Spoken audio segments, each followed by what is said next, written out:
Welcome to HortTube. My name is Jim Putnam, and this is a green, weeping, lace-leaf Japanese maple.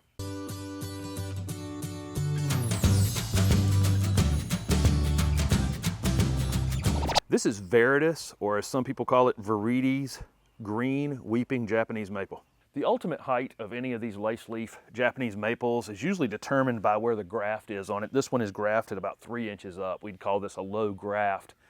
This plant can probably be kept in the 3 to 4 foot height range. It's gonna get as wide as you wanna let it get. This thing probably get 10, 12 feet over time if you let it, but it would be easy to keep this one in this height range. You can buy them sometimes grafted 2 and even 3 feet up, and those can end up 6 or 8 feet tall if you let them. But that can be controlled too. A lot of the vertical pieces that come out of the top of it can be cut. Of course, like all Japanese maples, the green lace leaf variety is going to be extremely cold hardy. It will grow in zone 5 and then all the way down to zone 8. Like all lace leaf varieties of Japanese maples, the ones with the really fine leaves like this that weep, they're all very slow growing. We probably wouldn't expect to get more than 4 to 6 inches of growth out of these in a single season. Sun and shade requirements are a little tricky on Japanese maples. In zone 5, you can definitely put more sun on them.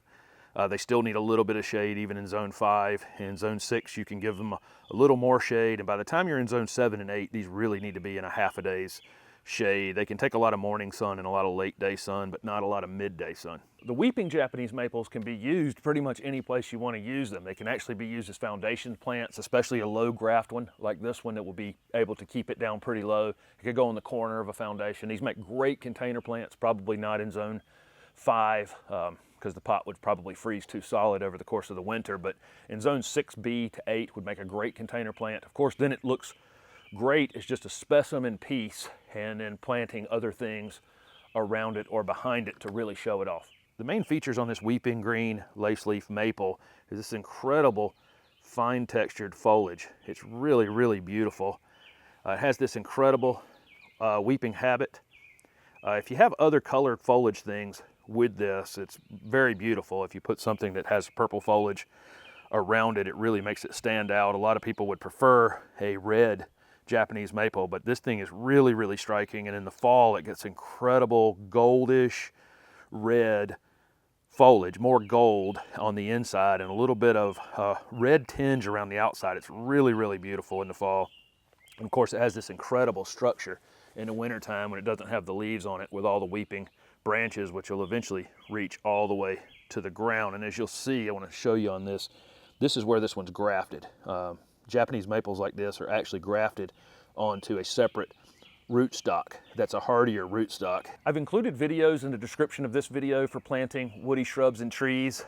Really the only thing to keep in mind with these Japanese maples is you don't want to bury the graft. You don't want to bury anything that's not buried when you get it. Actually, you want to see the wood go into the ground exactly like it does in this container when you're finished planting and finished mulching. If you mulch it, make sure you pull the mulch back from it. You never want to end up with that graft buried in mulch. These lace leaf Japanese maples are reasonably drought tolerant. If you're in an area that gets normal rainfall, you're not going to have to do a lot of ongoing watering to these once they're established. If you do go through a prolonged period of time where it's dry, you certainly wouldn't want this plant injured. You're probably going to want to protect it over others because they are more valuable than other plants in your yard. So if you do find the need to water it, make sure you just drown the space around it and then let it dry out again. Don't continually water this plant. I would definitely fertilize your Japanese maples in the late winter, right before they start to wake up. Any kind of outdoor slow release fertilizer for shrubs and trees would be fine on these. You want the fertilizer to run out by midsummer so that they can go dormant naturally. Of course, all these lace leaf maples are very slow growing, so you're not going to have to do a lot of pruning on these, but you'll get a crazy vertical limb occasionally that'll need to come off of it. If you're trying to control the height, you probably, anything that comes up above that, you'll want to catch it pretty early so it's not putting energy into that. At some point, the very bottom limbs on it will end up buried, and those will need to be taken off. And you'll get the crazy limb that will try to take off a little further one direction than another and take that off. But you're talking about pruning something once a year. It might take you 10 minutes. We don't really get a lot of pest on Japanese maples. We'll see some leaf spot issues if they're in an area where the foliage doesn't dry out in the morning. That's true of almost all maples. We'll get those kind of problems. We'll get a few chewing insects, not that big of a deal. Deer like all maples. I don't think it's very high on their list of things to eat, but in desperate times they will go after these. So what are you waiting for? Even you can grow the low maintenance, green, lace leaf, weeping Japanese maple. Thank you for watching my video. And if it was helpful, please hit the like button and subscribe to my channel for future videos. Also comment below with any questions you have about Japanese maples. Thanks again.